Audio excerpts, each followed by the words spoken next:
Hello, everyone. This is I Think I Review Music. My name is Scully, and we are looking at an extraordinary 2025 album by the one and only Lorde.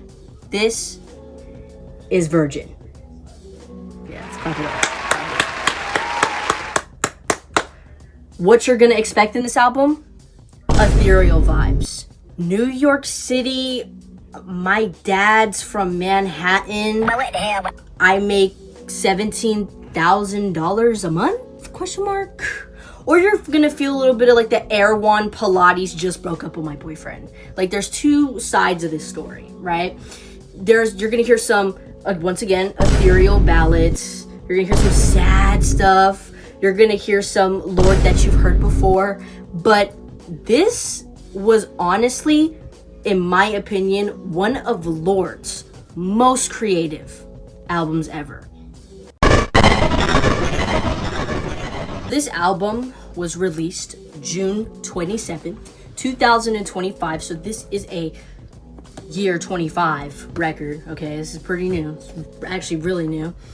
And it was released through Universal Music New Zealand. I'm pretty sure, I don't know, I might be chopping that. And Republic Records. So this album, all right, you know, it's her label, whatever. Okay, so my take on this is, first, please listen to Solar Power. Just please listen to Solar Power. Now, the thing with Virgin and Solar Power is I think these two albums sound the most similar. Just my opinion. I feel like, honestly, think about if Solar Power had a bipolar sister that moved to New York, and what came out of that was Virgin. That's basically it. And the only reason why I say this is because the tones are almost identical. That's how I feel. Because if you look at other records, let's push Solar Power and Virgin on the side. And if we look at Lorde's old records, like Pure H, not gonna say the full title, you can look it up, probably know what it is, because I don't want to get demonetized. And Melodrama, I think that's what it's called, I'm not too sure, I'm probably gonna get cooked. But those two albums also have big things in common, right? You see more of Lorde's like more emo, like kind of depressing, you know, like she's very like soft spoken, which she is all the time, but it's like way sadder. Like I think anybody could see that. Like the covers are darker, there's not that much color, it's just like, you know, like the original Lorde, like the Lorde that we all know, right? So then when she came out with Solar Power, it was like like this girl like just went to fucking Erewhon or some shit. Like it's crazy because she moved from like this depressing kind of mellow and like really low. There's some upbeat songs in there too, don't get me wrong, but you can obviously tell the aesthetic is dark. So when she came out with Solar Power, I was like, girl, you're like in your happy girl era. You know what I'm saying? And it was literally like half of the songs on there, which was a surprise, were all upbeat than what we see from a usual Lorde. Right? Than what we see from a usual Lorde.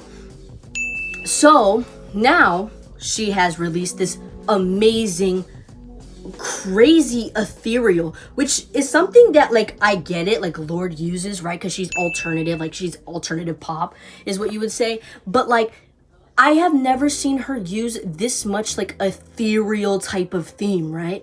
Than we see with this beautiful Virgin album.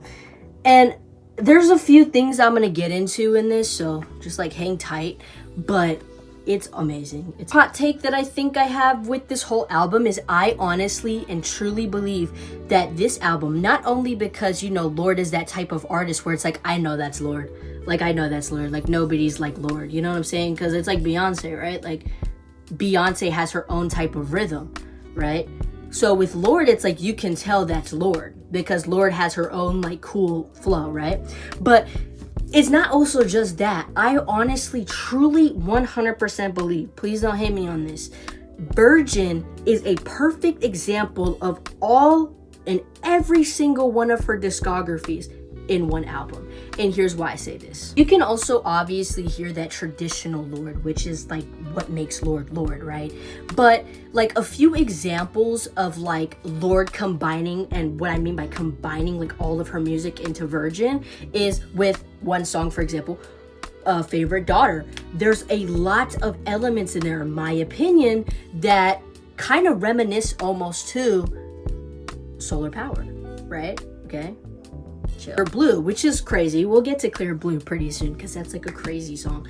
But Clear Blue is, in my opinion too, is reminiscent to Melodrama. Like if you just like freaking switched some of the stuff in Clear Blue, that vibe would fit totally in Melodrama, and that's what I mean. So when you listen to this, I feel like you would understand what I'm talking about. You know what I'm saying? Just chilling. Once again, Virgin is its own album, 100%. There are some songs on there that are just like totally like, wow, I've never heard this side of Lorde, like Current Affairs, right?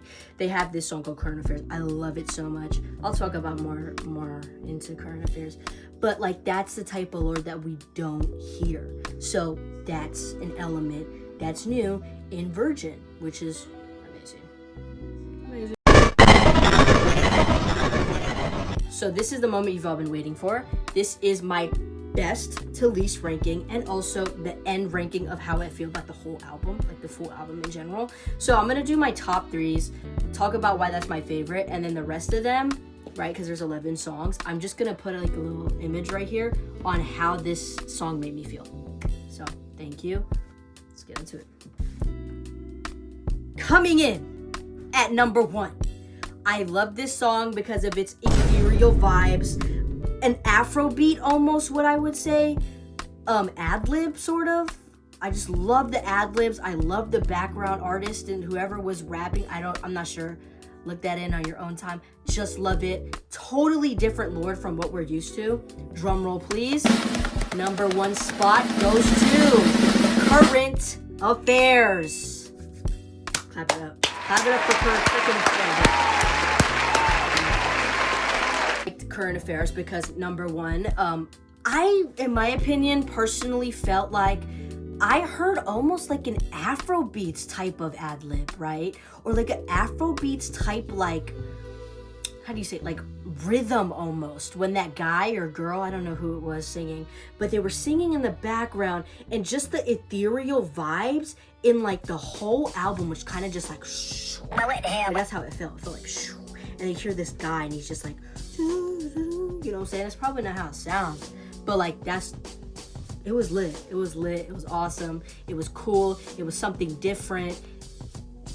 It was nothing I've ever seen from Lorde ever. So this gets a 1 on my ranking. This will also probably go on my top 25 songs.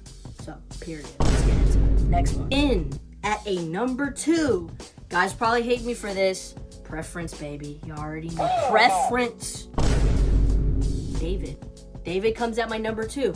The reason why I picked David is because of just the ethereal vibe, like the almost like interlude in the middle of that song where it's like made me feel like I was watching what's that movie called? Everything Everywhere All at Once. Like it was just so like it feels like I'm about to lift off in the sky. That's the best way I can describe it. It's an experience. You have to listen to it for yourself. I've never heard that type of Lorde before. Never. And it's the ending of the album, so it's such a great ending song because it's almost like I'm getting closure with this song because of how the rhythms are and how the metaphors are just aligning with the rhythms. And it's just like, I feel like it's a beautiful closing, very good execution. That's my number 2 song. Again, this also ties in with David too as my number 2. But number 3 is Hammer. Once again, ethereal vibes, love it. You already start off, because this is the starting song, you start off with this blast of this new Lorde, and it's just so refreshing to hear, and it's so different from Solar Panel, or Melodrama, or Pure H, you know? It's so different with all these new sounds, and her sound evolving, and just this whole album is just, it just makes you feel like, wow, like, this is crazy. So, very good starting song. It matches so well with the ending song because they sound similar in genres. So it's amazing. It's beautiful. Love it. Awesome. That's my number 3. The song, the number 3s were done. Let's get to the other stuff, and I'll just show you with a picture. Okay, number 4 is What Was That? This is how I feel about the song. 5 is Favorite Daughter. This is how I feel about this. Number 6 is The Man of the Year, TikTok classic, yeah. It's probably a pretty famous song right now. Number 7 is Shapeshifter. This is how I feel about the song. Number 8, Clear Blue. How to pronounce this one, but number 9 is GRWN. I don't know. I don't even want to know. That's how I feel. Number 10 is If She Could See Me Now. 11, it was cool. Mid as freak. Let's get to the pros and cons. Start it off with the pros. Okay, so number 1 pro of this whole album is it's such a good ethereal / pop meets ethereal, pop means sadness, right? Album, okay? Amazing, awesome, almost a breakthrough of creativity for Lorde. Number 2, once again, creativity. Again, breakthrough album for creativity, using metaphors, using like different beats, different styles, experimenting. It's just amazing. Creative wise, it's a 9.1. Like, seriously, creativity wise, like if it was only creativity, it would be like 100. I'm so serious. So creativity was on point. Storytelling, very well. That would probably be my number 3. Storytelling, such a good storyline with the whole virginity and how virginity and this topic of like purity and breaking out, right, can be also a topic of virginity and purity and all of this stuff. I'm sorry I'm yapping, but like if you get me, you know, it's like a breakup, right? Like I talk about it all the time. You're breaking out, you're back, you're pure, you're yourself. That's what this album made me feel. 100%. Just amazing. It talks about like family and stuff like that. I love that. Love it. Love it. Love it. Love it. Okay, I hate to say this, but also love to say this. Kind of giving me Ethel. I know it's gonna shock everybody, but like kind of storyline giving me like Ethel Cain vibes. I don't know why. Don't ask me why. I just kind of see it like Ethel Cain vibes. That's the cons. Oh my god, cons. There's cons to this album, really. Coming in at number 1 is metaphors. So this can go like hand to hand. Like somebody who like has that creative mind and understands what she's talking about will love this because of all of the metaphor usage and all of the new stuff and like word combos she's using. I don't know how to say it, but for somebody who doesn't understand these, like for example, I'm just gonna read it off my phone. In the gym, I'm exercising all my demons, make them keep writing. Like, what the hell does that mean?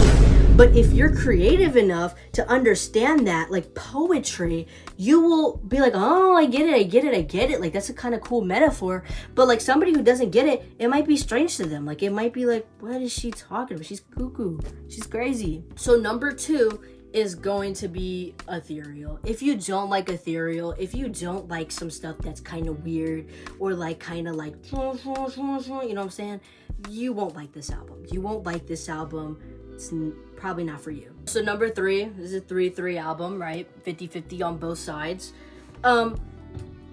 It got pretty boring after Clear Blue. This is just my opinion. I know a lot of Lorde albums, like maybe at the 6th song, you know, it's chill, but then after that it just gets kind of boring and it's almost like a repetition. That's just my honest view. If you like that, if you love Lorde and you just want to hear my review, that's cool. But if you're not really into that and you want like an album that's like different, because I'm not saying the whole album wasn't like different, right? Like I'm not just saying it was like, okay, you know, it was like all the same, but like I think after Clear Blue, I just the songs were just getting kind of boring, kind of the same. That's just my opinion, but that's like one of the cons. So if you're not really into that, I wouldn't necessarily maybe go for this album because it can get pretty boring towards the end. But overall, beautiful album, great album.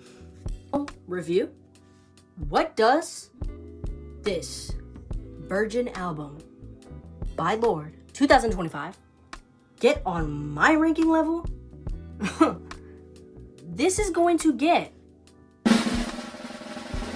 heavy 8. Right there, 8. 8, 8, 8, 8, 8, 8, 8. 8, 8, 8, 8, 8. The reason why it's gonna get an 8 is because I did not like or appreciate whoever put on Pitchfork a 7.6. I don't think it was a 7.6 because I didn't think it was that bad. Honestly, like 7.6, okay, that's average. I thought this album was pretty much above average. I'm not gonna lie. I just thought it got kind of boring after Clear Blue, but that's how many songs out of how many songs? So this gets a 8. It gets a good 8. Maybe even an 8.5, but no, I'm just gonna keep it at 8. I'm gonna keep it at 8. I really liked it. The ethereal vibes were beautiful. If you like ethereal stuff, please listen to the album. It's so amazing. I wouldn't say it's like life-changing, but it's changing. You know what I'm saying? It's changing. This is probably good. It's like that type of album. It's like, dang, this album was actually really good. Like, what is this person gonna like do next? Right? So it gets an 8. Whoever did the Pitchfork rating, you should just get off Pitchfork because I should get on there because I think it was an 8. I don't think it was a 7.6. I know it's not a big change, but I think it deserved a little bit of point up. So yeah, thank you for watching this video. We're gonna do some more videos. I'm gonna do EPs, I'm gonna do LPs, albums, probably same thing. Music videos. I'm probably not gonna do music videos. But yeah, this was my review. Thank you.